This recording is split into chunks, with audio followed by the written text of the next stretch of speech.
In this video, we'll show you how to create an advanced custom preset in Buildbee. Make a new custom preset in Buildbee by heading to the My Preset section and selecting Print Presets, Create. Select the Advanced Settings option when filling out the details of your preset. Add your preferred configuration settings by pasting the code into the space provided and save your preset. Finally, print a model using your new advanced preset.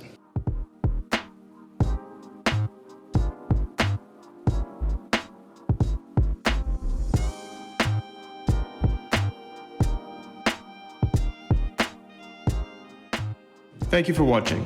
If you like this video, give us a thumbs up and remember to subscribe to our YouTube channel for more how-to guides and other content.